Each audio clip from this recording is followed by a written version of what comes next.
Capítulo 3.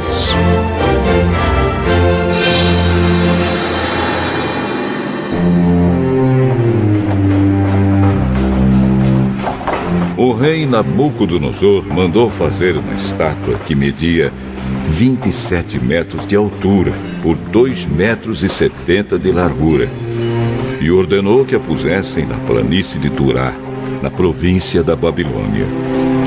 Depois, ordenou que todos os governadores regionais, os prefeitos, os governadores das províncias, os juízes, os tesoureiros, os magistrados, os conselheiros e todas as outras autoridades viessem à cerimônia de inauguração da estátua. Todos eles vieram e ficaram de pé, em frente da estátua, para a cerimônia de inauguração. Aí o encarregado de anunciar o começo da cerimônia disse em voz alta: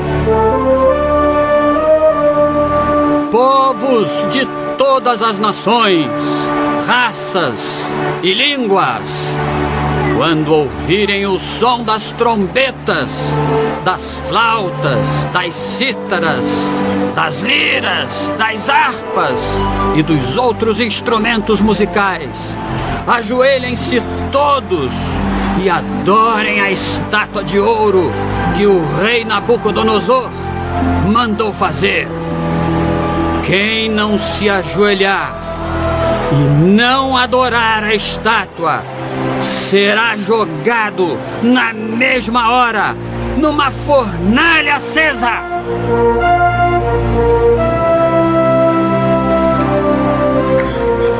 Assim, logo que os instrumentos começaram a tocar, todas as pessoas que estavam ali se ajoelharam e adoraram a estátua de ouro. Foi nessa hora que alguns astrólogos aproveitaram a ocasião para acusar os judeus. Eles disseram ao rei Nabucodonosor: que o rei viva para sempre. O Senhor deu a seguinte ordem: quando ouvirem o som dos instrumentos musicais, todos se ajoelharão e adorarão a estátua de ouro. Quem desobedecer a essa ordem será jogado numa fornalha acesa. Ora, o Senhor pôs como administradores da província da Babilônia alguns judeus. Esses judeus, Sadraque, Mesaque e Abednego, não respeitam o Senhor, não prestam culto ao Deus do Senhor, nem adoram a estátua de ouro que o Senhor mandou fazer. Ao ouvir isso, Nabucodonosor ficou furioso e mandou chamar Sadraque, Mesaque e Abednego. Eles foram levados para o lugar onde o rei estava e ele lhes disse: é verdade que vocês não prestam culto ao meu Deus e nem adoram a estátua de ouro que eu mandei fazer? É? Pois bem, será que agora vocês estão dispostos a se ajoelhar e adorar a estátua logo que os instrumentos musicais começarem a tocar? Se não, vocês serão jogados na mesma hora numa fornalha acesa. E quem é o Deus que os poderá salvar? Sadraque, Mesaque e Abednego responderam assim: ó rei, nós não vamos nos defender, pois se o nosso Deus, a quem adoramos, quiser, ele poderá nos salvar da fornalha e nos livrar do seu poder, ó rei. E mesmo que o nosso Deus não nos salve, o senhor pode ficar sabendo que não prestaremos culto ao seu Deus, nem adoraremos a estátua de ouro que o senhor mandou fazer. Vamos falar nessa noite sobre firmeza na fé. Você é firme na fé? Firme na fé é um negócio assim extraordinário. É se você está passando por uma tribulação, você diz assim: eu vou conseguir em nome de Jesus. Quem é firme na fé em meio às lutas e às dificuldades, ele não fica abalado nem atemorizado, porque ele sabe em quem ele confia e ele crê no poder de Deus para abençoá-lo. Esse texto é um texto bastante conhecido, que exalta o milagre de Deus em preservar a vida de Sadraque, Mesaque e Abednego. O milagre de Deus preservar, andando na fornalha com eles, e nem cheiro de fumaça tinha, nem nos cabelos, nem na roupa. Mas a ênfase desse texto não é sobre esse milagre extraordinário de Deus, porque todos nós sabemos que o nosso Deus é um Deus de milagres. A ênfase desse texto não é nisso, apesar que todas as pessoas pregam geralmente voltado com a ênfase nesse foco, o milagre de Deus, o Deus que liberta, o Deus que salva, o Deus presente. E esse texto fala todas essas verdades, mas o foco desse texto é a firmeza na fé desses homens. Esses homens eram firmes diante de Deus, não por causa deles mesmos, ou por causa da bondade de Deus, pela bondade deles mesmos, mas sim pela bondade de Deus, corrigindo. Então a firmeza deles era pela bondade de Deus. Quem já leu Daniel aqui? Daniel 2. Nabucodonosor tem um sonho. Ele sonha com o quê? Com a imagem gigantesca, diferente, a cabeça de ouro, o tórax é de prata. Me leu, né, meu filho? As pernas de bronze, os pés de ferro e de barro. E Nabucodonosor tem esse sonho e fica abismado, porque ele sabe que esse sonho tem uma conotação espiritual. Eu quero te situar na história, antes de começar a nossa mensagem. Ele sabe que isso tem algo espiritual, tem algo a ver, é uma revelação de Deus. Ele sabe disso, ele só não sabe de que Deus é essa revelação. Se é do Deus Todo-Poderoso, porque ele não conhecia, ou se é de alguns deuses do qual ele servia. Mas ele entende que é uma revelação, e isso incomoda ele. E não tem quem revele aquele sonho, a não ser um chamado Daniel, o autor desse livro, profeta. E Daniel revela o sonho de uma forma extraordinária. Diz: olha, Nabucodonosor, a cabeça de ouro, o metal mais precioso, é o reino da Babilônia.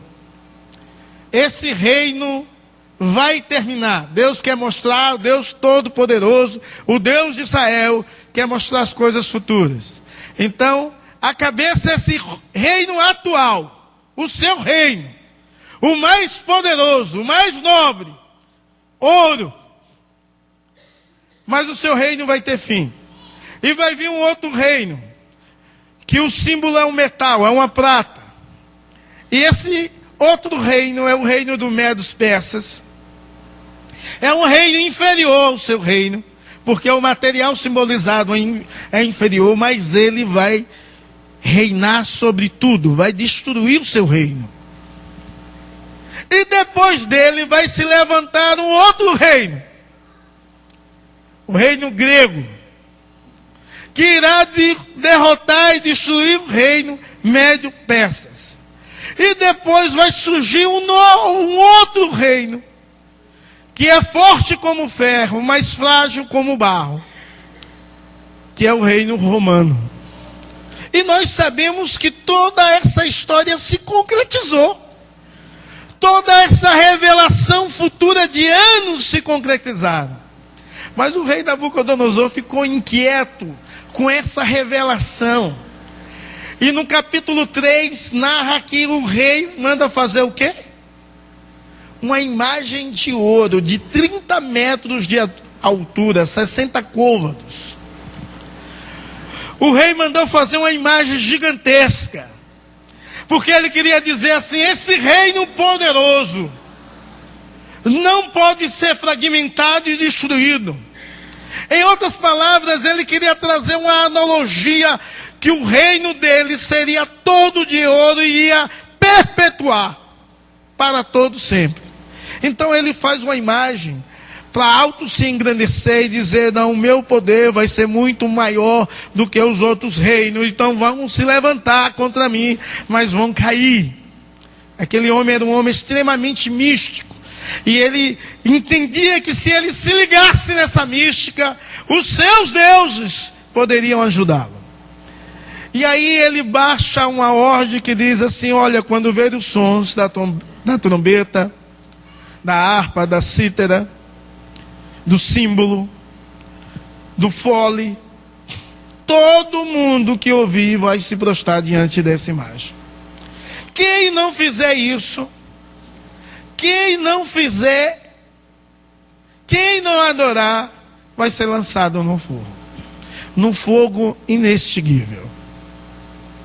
Agora eu fico pensando assim: hoje, se alguém botasse uma arma na sua cabeça,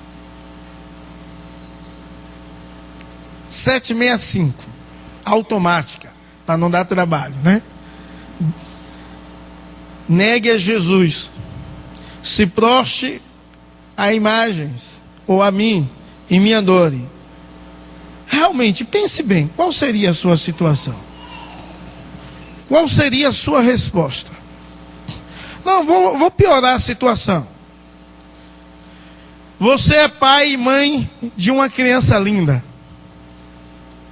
E alguém pega a criança, bota nos braços, bota uma arma na cabeça da criança e diz assim: olha, se você não se prostrar e me adorar, eu vou matar essa criança. Poderia ser sua neta ou seu neto, ou seu filho, se talvez como eu, único, por enquanto. Amém, glória a Deus, obrigado pelo amém. Eu estou na luta, pensei que ninguém ia dizer amém, meu Deus do céu. Ainda bem que concordou. Qual seria a sua reação? O que você faria? Você deixaria o seu filho morrer?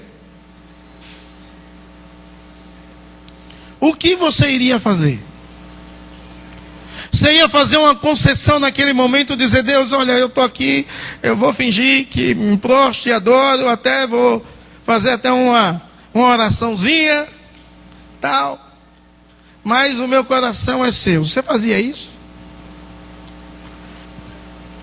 Você não negava Jesus realmente? Falando em negar Jesus, eu acho que muita gente tem negado Jesus continuamente, sem precisar essas dificuldades todas de arma. Tem muita gente negando a Jesus por qualquer coisa. Tem muita gente fingindo e dizendo: não é bem assim as coisas. Isso são coisas do radicalismo protestante. Eu não faço parte dessa linha. Eu sou cristão light. Eu não diga que é presbiteriano, não, pelo amor de Deus, é melhor light mesmo. Tá bom? Aí alguém te pergunta assim: você concorda com o homossexualismo? Não tem nada não. Cada um faz o que quiser, quem come conta da sua vida. A palavra de Deus não sou eu. A palavra de Deus não concorda, mas não sou eu. É a palavra de Deus. Mas eu sou crente, eu tenho de concordar com a palavra de Deus. Eu concordo com o que a palavra de Deus diz e ensina a respeito dessa situação. Mas eu te amo em nome de Jesus. Talvez você tenha negado Jesus por mínimas coisas. Alguém pergunta alguma situação e diz: olha, vamos surrupiar aqui o emprego, vamos sair todo mundo hoje e dizer que caiu energia e cancelou o trabalho. Aí todo mundo, não vai sobrar para ninguém vai ser demitido, todo mundo sai. E uma mentirinha, o crente que incentivou, o que é que tem? Uma vezinha na vida, tem nada a ver, tal. Tem muita gente negando Jesus. Você é firme na fé? Nabucodonosor, ele, apesar de ter exaltado de uma forma muito especial Daniel, e deu muito poder a Daniel, para que Daniel colocasse Sadraque, Mesaque e Abednego sob posições de liderança no reino babilônico, chefe de províncias. Nabucodonosor, ele entendia o quanto Deus era com Daniel, compreendia essa verdade. E nesse texto não aparece onde é que está Daniel. Ninguém sabe se estava viajando, ou por causa do seu cargo de poder, naquela região ele não se encontrava, ou não era obrigado de prestar essa reverência a essa imagem de escultura. Talvez acontecia isso pelo grau de autoridade dele, ou talvez porque ele estava em uma região distante, resolvendo algumas coisas discernente o reino babilônico. Mas aqueles homens não se prostraram diante de Deus, diante da imagem. Não se prostraram, não adoraram, porque eles entendiam quem eles criam, eles entendiam quem era Deus, eles compreendiam que o Deus Todo-Poderoso era com eles. E a fidelidade daqueles homens, segundo o que está aqui, a fidelidade, não dá para ver, a fidelidade é inegociável. A fidelidade deles era inegociável, eles não negociavam a fidelidade. Porque quando você vai ler o versículo 15, o rei Nabucodonosor já recebeu a denúncia, mas quando encontra com eles, diz bem assim: eu vou te dar uma oportunidade. É verdade que vocês não estão se prostrando, mas se agora tocar, vocês vão se prostrar e adorar? O rei estava fazendo uma concessão. Olha, denunciaram vocês, eu não vou punir vocês de uma vez. Eu quero que vocês, mesmo irado, o verso 15 diz isso, eu quero que vocês reconsiderem. E quando soar o som da música, vocês vão se prostrar e vão me adorar essa imagem, perante todo o povo. A fé desses homens, a fidelidade deles era algo inegociável. Era uma fidelidade que não tinha negócio. Era uma fidelidade extremamente a Deus e não era negociada. Eles poderiam se prostrar ali e orar a Deus? Poderia fazer isso? Se prostrar diante daquela imagem e orar ao Deus Todo-Poderoso de Israel com sua mente? Poderia? Claro que poderia. Eles poderiam fazer isso.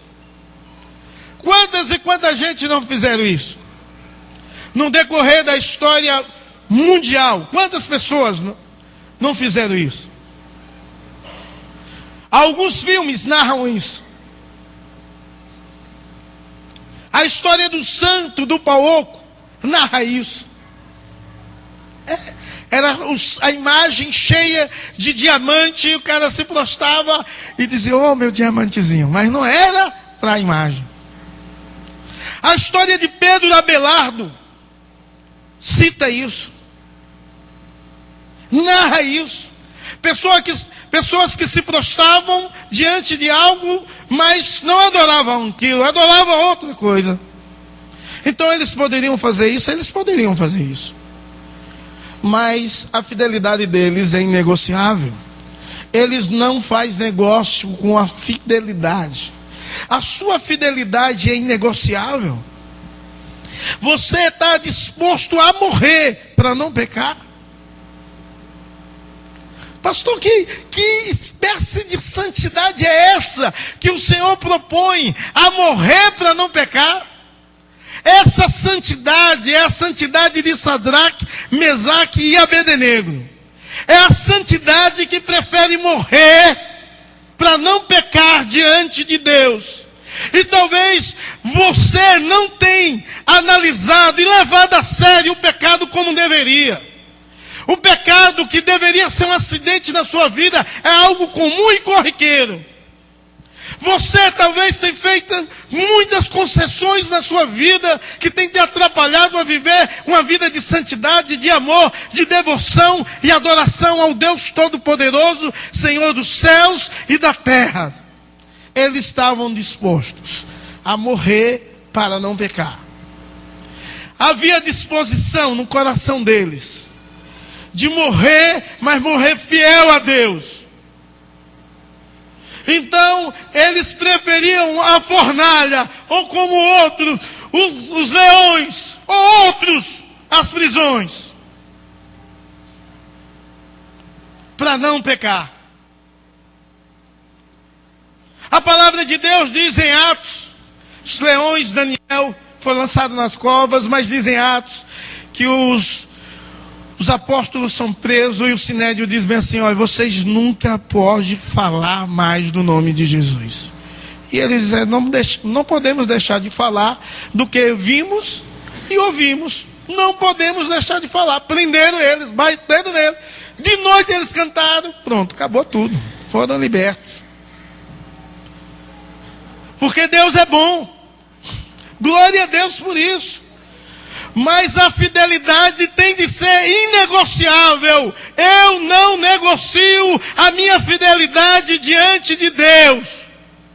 Prefiro morrer para não pecar. E se você não está vivendo assim, você está fazendo muitas concessões.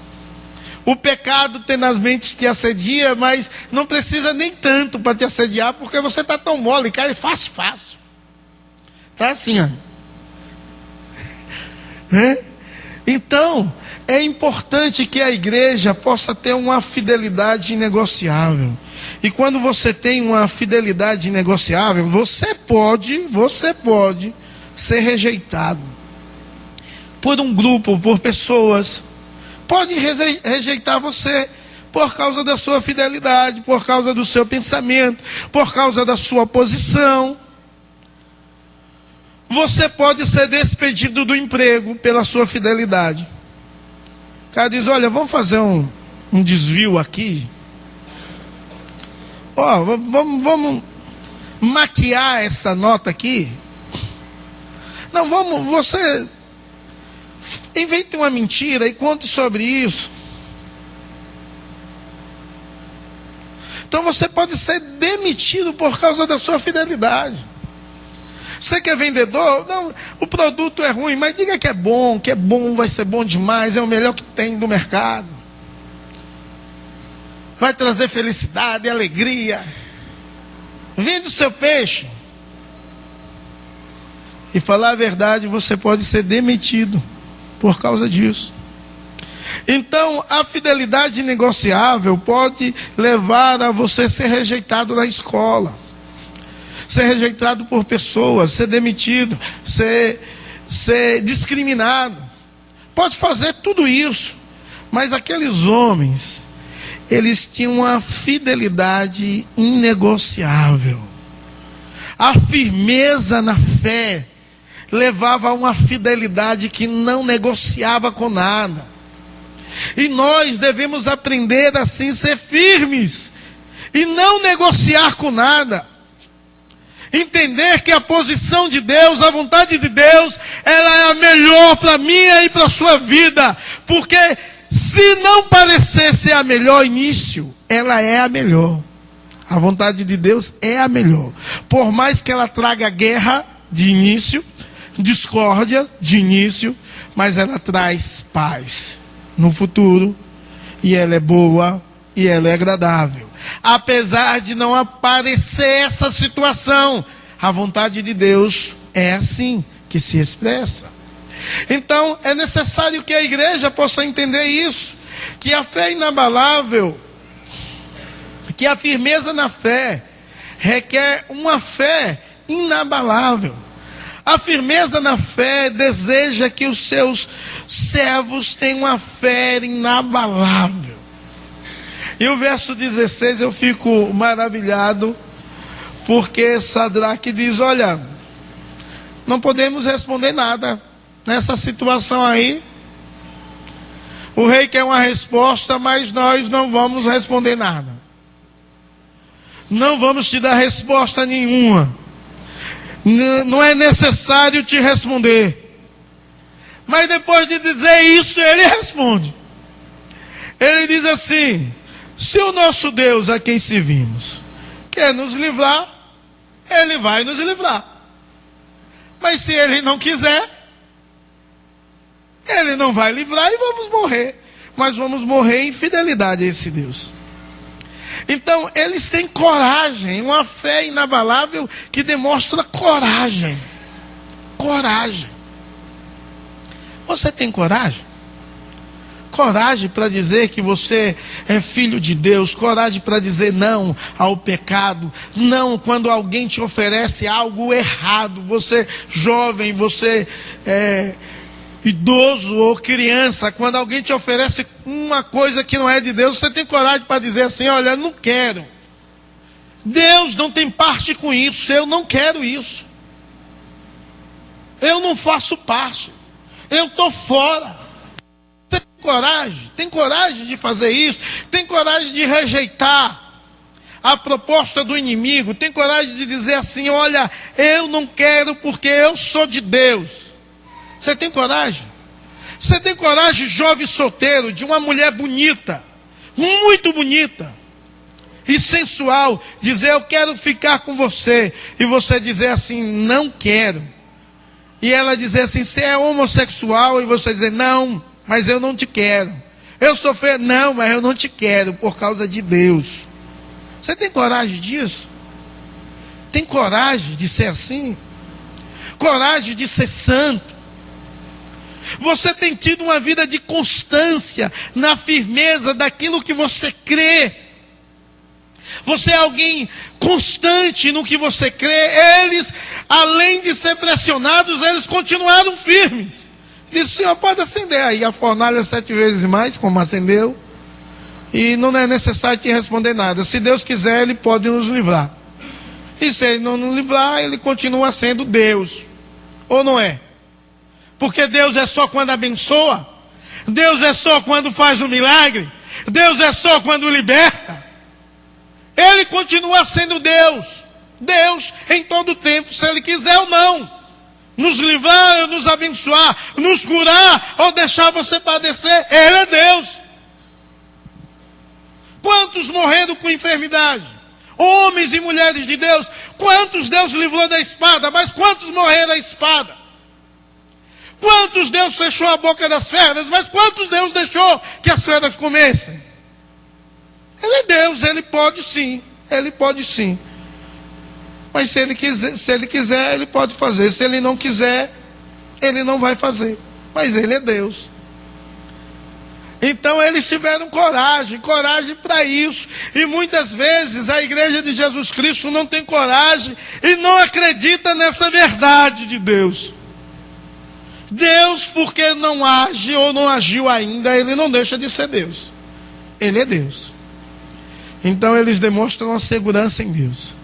Uma segurança tão forte, que ele diz: nós podemos morrer, mas Deus continua sendo Deus, e nós somos de Deus, e vamos continuar fiel a Deus, e vamos encontrar com Deus. Era isso que eles queriam dizer. E isso é uma segurança. Segurança em Deus. Você tem essa segurança? Que se você morrer hoje, você vai para o céu. Não é o meu desejo, mas se você infartar agora e ter um infarto fulminante, você vai encontrar com Deus. Porque você está na igreja e tem um infarto, isso não garante a salvação. De jeito nenhum. Não, mas está ouvindo a pregação, não garante a salvação. Quem garante a salvação é Jesus Cristo. Então você tem intimidade com Deus e tem certeza que se hoje você partir, se hoje for o último dia da sua vida, ou o último minuto, você vai para o céu. Mas é algo que nos chama muita atenção na vida desses homens, era a submissão total que eles tinham. A submissão total ao senhorio de Jesus Cristo.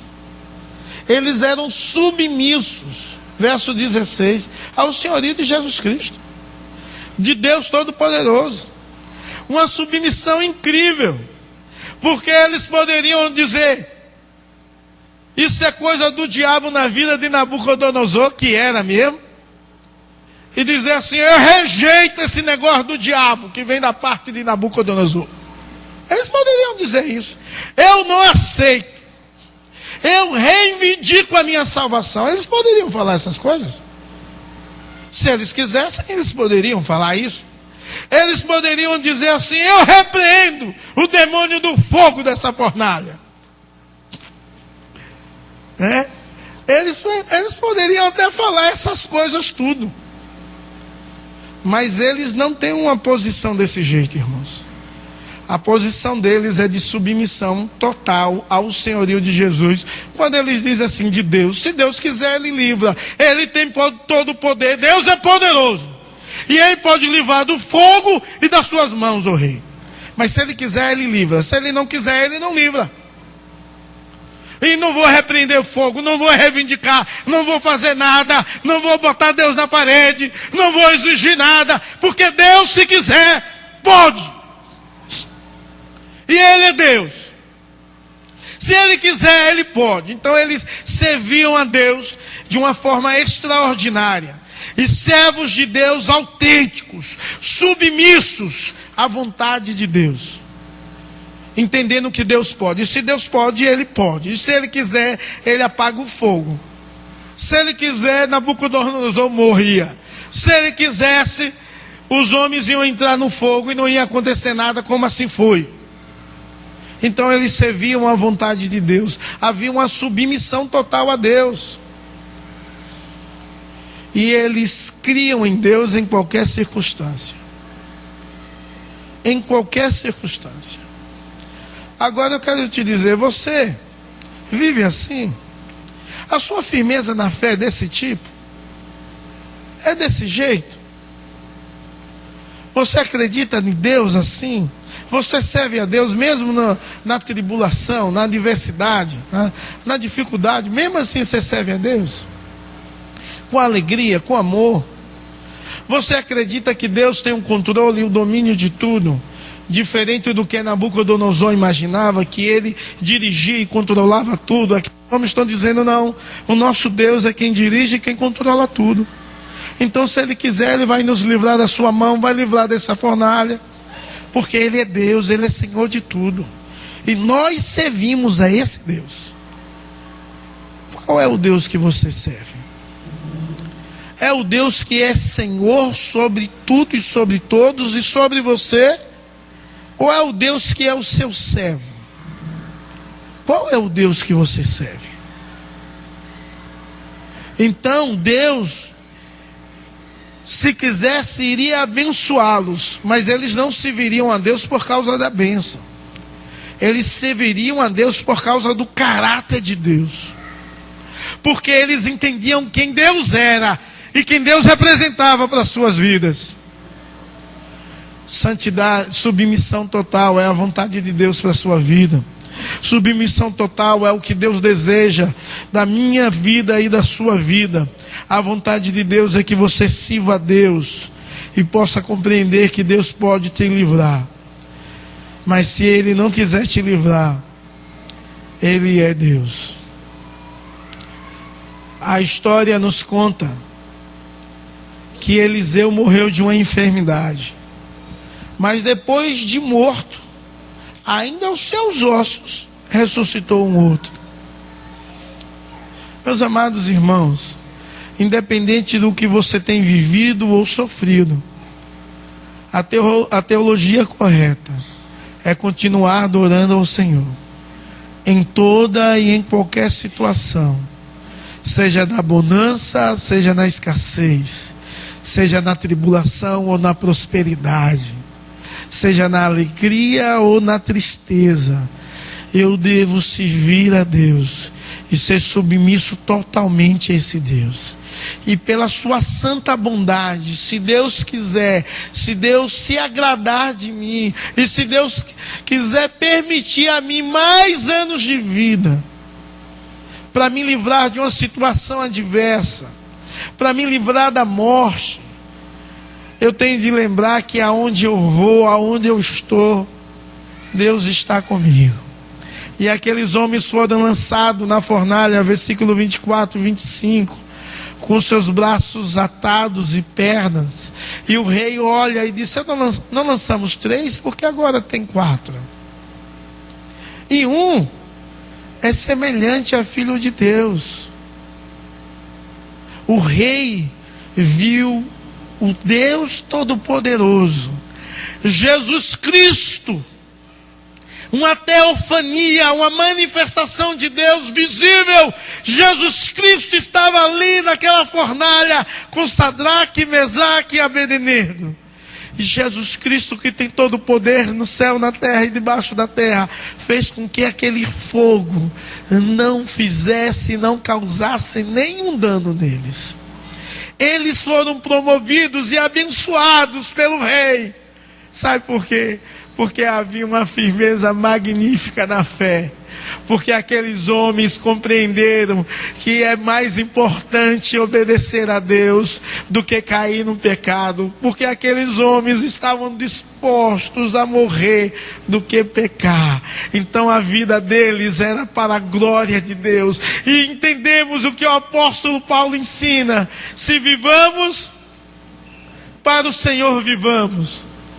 Seja que morramos ou que vivamos, nós somos do Senhor. E aonde estamos, a presença de Deus ali está. Presença essa que manifesta a tua graça, a tua bênção, a tua paz, o teu poder, o seu livramento e a sua salvação, segundo Ele deseja manifestar na minha vida. Mas uma certeza, que eu estou com Deus, seja na vida ou na morte, eu estou com Deus. O salmista Davi tinha essa certeza. Ele diz no Salmo 23, o último versículo: habitarei na casa do Senhor para todo sempre. Quando eu morrer, eu vou continuar habitando na casa do Senhor. Eu vou estar diante de Deus, na presença de Deus e vivendo com Deus. É uma fé inabalável. É o que Deus deseja que você viva e tenha. Que você seja firme na fé, que a sua fidelidade a Deus não possa ser negociada por nada, que a sua fé possa ser sempre inabalável e que a sua submissão possa ser total. Se assim não for, você deve mudar de vida, você deve mudar em nome de Jesus. Se alguém te oferecer R$10 para você trair o seu marido, você trai? E 10 milhões de reais você trai? E se você pensa em trair por 10 milhões, não pensa por 10, achou, é muito pouco, eu não traio. Mas 10 milhões, eu quero te dizer uma coisa: que a firmeza de fé sua é muito fraca. Não há firmeza de convicção na sua vida. E você precisa tomar uma postura diferente de vida. Eu estou falando de marido. Imagine se eu falasse do Senhor, né? Então, se a sua firmeza está nessas coisas, irmãos, eu quero dizer que é em vão a sua fé. Mas quem tem uma firmeza na fé, ele não negocia a sua fé, não negocia por nenhuma maneira e por nada, porque estou certo do que tenho crido, e Ele é poderoso para guardar o meu tesouro até o dia final. Amém?